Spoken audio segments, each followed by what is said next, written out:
এক গ্লাস দুধ ও বাদশার সততা। হারুনুর রশিদ তখন বাগদাদের খলিফা। একদিন প্রচণ্ড গরমে তিনি তার মন্ত্রী ইবনে শামাককে সাথে নিয়ে শিকারে বের হলেন। দীর্ঘক্ষণ রোদে ঘোরার পর খলিফা ভীষণ তৃষ্ণার্ত হয়ে পড়লেন। পানির খোঁজে এদিক ওদিক তাকিয়ে তারা দূরে এক বৃদ্ধের কুঁড়েঘর দেখতে পেলেন। সেখানে গিয়ে খলিফা এক গ্লাস পানি চাইলেন।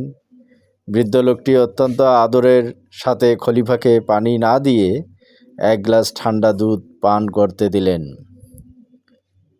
খলিফা অত্যন্ত তৃপ্তির সাথে সেই দুধ পান করলেন। দুধ পান করার পর যখন খলিফা একটু শান্ত হলেন, তখন মন্ত্রী ইবনে শামাক খলিফাকে একটি প্রশ্ন করলেন। হে আমিরুল মুমিনিন, ধরুন আপনি এমন এক মরুভূমিতে আটকা পড়েছেন যেখানে পানির এক ফোঁটাও নেই। তৃষ্ণায় আপনার প্রাণ যায় যায় অবস্থা। এমন সময় কেউ যদি আপনাকে এক গ্লাস পানি দিতে চায়, তবে তার বিনিময়ে আপনি তাকে কি দেবেন?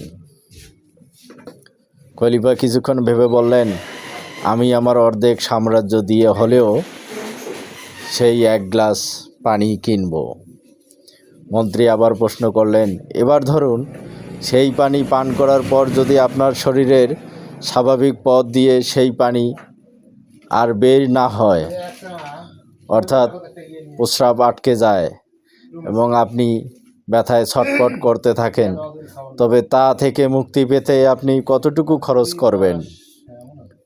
খলিফা উত্তর দিলেন, আমি আমার বাকি অর্ধেক সাম্রাজ্য দিয়ে হলেও সেই কষ্ট থেকে মুক্তি পাওয়ার ব্যবস্থা করব।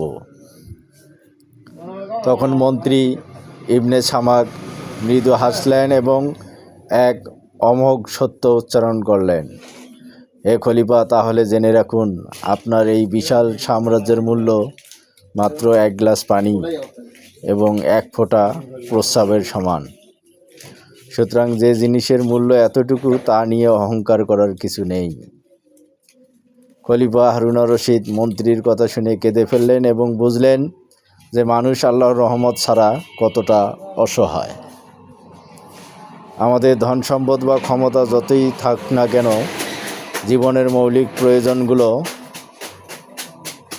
যেমন সুস্থতা আল্লাহর দান। প্রতিটি নিঃশ্বাস এবং শরীরের প্রতিটি স্বাভাবিক ক্রিয়ার জন্য আল্লাহর কাছে শুকরিয়া জানানো উচিত। দুনিয়ার মোহ থেকে নিজেকে দূরে সরিয়ে আখিরাতের কথা স্মরণ করিয়ে দেয়।